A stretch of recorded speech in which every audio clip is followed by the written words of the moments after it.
Good morning. Thank you. Welcome to worship here at First Presbyterian in Greensburg. It is such a joy to see all of you this morning for our fifth Sunday in Lent. We have, as you may have noted in our e-call, many things happening this particular month. So I want to highlight some of those, and then if you have others, I'll invite you to share them as well. Tomorrow, on Monday, is our day to volunteer for Bread of Life here in town, and so a huge thanks to everyone who is volunteering tomorrow, and a huge thanks to Marilyn, who I see outside our doors, who is so good at organizing volunteers for that day. Also, this weekend is the historical dinner on the 9th, and if you are willing to serve for that dinner or help in any way, I believe you can speak with Susan, who we are absolutely thrilled is with us here in worship. She even climbed those stairs after just having the knee replacement surgery, so I am blown away, but it is so good to see you, Susan. Next Wednesday is our Friendship and Talent for all women of the church and beyond. So we invite all of you who are interested to come to that, and Kim from New Directions will be speaking to us, and she's just wonderful. So I hope you're able to come for that day. Our Holy Week service will be on Maundy Thursday, the 14th at 7 p.m. It's going to be a really beautiful service of poetry and scripture and music. I really think it will be worth it for you to come here and be here that evening for the service. And I really hope you're able to join us that night. Garrett will be the facilitator for Cafe Conversations today, so I welcome all of you to stay after worship today for that time of conversation and food and fellowship. And also, we wanted to lift up the joy of Brock having a new grandbaby. Is the name Jensen, Brock? Yes, Jensen, wonderful. So a huge welcome. Be sure to congratulate him after church, although as you may know, that means you must be very quick on your feet. So many congratulations to you, Brock. Since we have communion today, we don't have a traditional prayers of the people. So at this time, I would invite any other announcements or prayers that you would like to lift up today. If there are none, then I invite us to center our minds and hearts as we hear this morning's prayer.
I'll invite you to join me in our Litany Candle liturgy.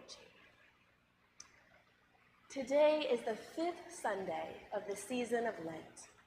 As we continue to travel with each other, we pause to give thanks for all the ordinary moments that make up a lifetime.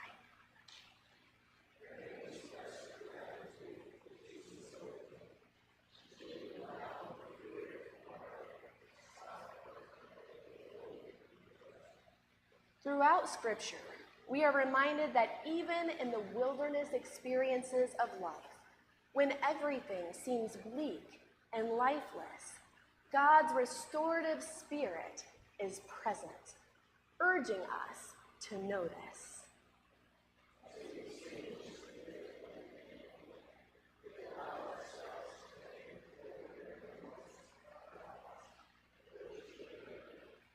For no matter how dark life gets, we each have such moments, even if they seem remarkably minuscule.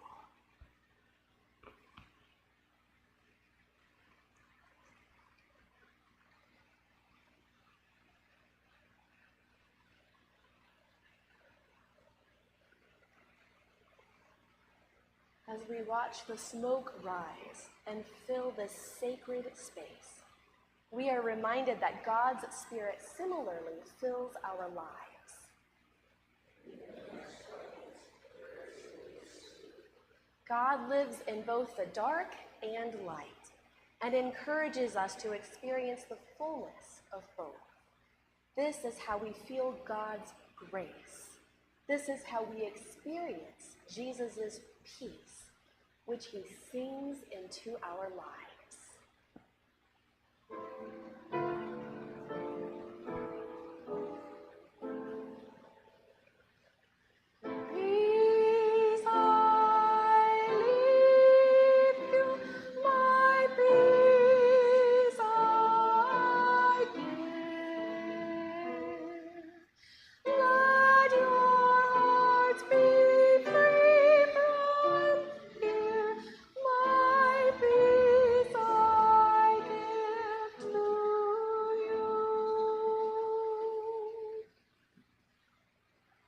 Please join me in prayer.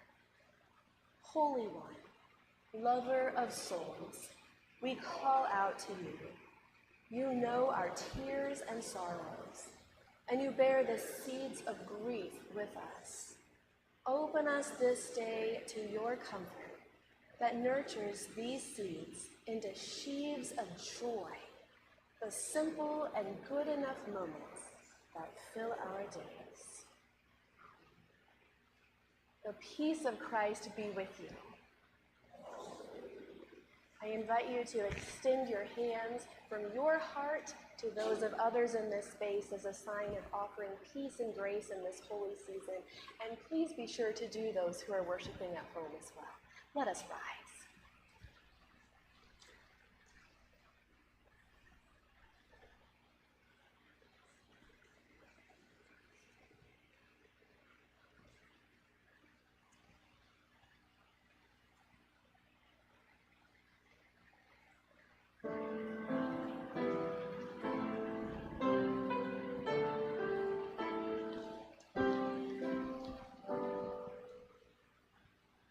What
There they gave a dinner for him. Martha served, and Lazarus was one of those at the table with him. Mary took a pound of costly perfume made of pure nard, anointed Jesus' feet, and wiped them with her hair. The house was filled with the fragrance of the perfume. But Judas Iscariot, one of the disciples, the one who was about to betray Jesus, said, "Why was this perfume not sold for 300 denarii and the money given to the poor?" He said this not because he cared for the poor, but because he was a thief. He kept the common purse and used to steal from it. Jesus said, "Leave her alone. She bought it so that she might keep it for the day of my burial. You always have the poor with you, but you do not always have me." This is the word of the Lord. Thanks be to God.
People ask me, why did I do it?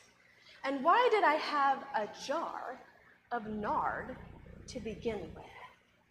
I'm not going to tell you that it isn't expensive, but I'm also not going to tell you that my family is fairly well off. We buy nard or spikenard, as it's really known, from merchants who import it from India. They keep it in alabaster jars for transport. It has a warm, earthy scent that is fragrant and musky. The oil helps you relieve headaches and rejuvenates the skin. The scent makes you feel calm and helps you sleep. It's healing for your body and said to inspire devotion. Perhaps you might be able to smell it today. So why is it that I did it? We were at my brother's house having a big dinner party celebrating life, celebrating that we were family, that Lazarus was alive, that Jesus was still alive. We had heard the rumors, the threats, the tension was everywhere. I had seen the death of my brother. He had been cold and lifeless. It was such a helpless feeling. I did not want that to happen to Jesus. I wanted to shelter him, letting him know how grateful I was for him. And so I did the one thing that came to my head. No, my heart, really. I took his feet, those feet that I had sat at so many times listening to him, those feet that had always been an anchor in my life. And I poured perfume all over them. Pure nard, pure love. My tears, they were everywhere. Weeping for Jesus, weeping for Lazarus, my sister, for what was to come, for the state of the world. Maybe the perfume could cover up the smell of grief and death. The words of Judas hurt that day, but it was Jesus that brought my tears back. Leave her alone, he said. She bought that perfume for the day of my burial. When Judas was critical of me, I wasn't surprised. After all, I am often that critical of myself. His words only reinforce that negative image I have of myself. But acceptance, understanding, compassion, that was shocking. Not at all expected. Jesus' compassion shook me out of my tough outer facade. It crumpled me, and my tears came back. Not because one more person had belittled me, but because he had defended me. He saw me with worth and value and appreciation. Things I deeply desired but didn't even admit to myself. How would my life change if I saw myself the way that Jesus sees me? Could I be that brave, letting go of my fear about what other people think, about living up to expectations, and defend the people I love no matter what? Letting them know how much I love them, value them, appreciate them. The smell of nard. Everyone smelled it that day, beckoning us to wake up, to practice gratitude, to allow joy in no matter what. What will I do? What will you do?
Please be seated.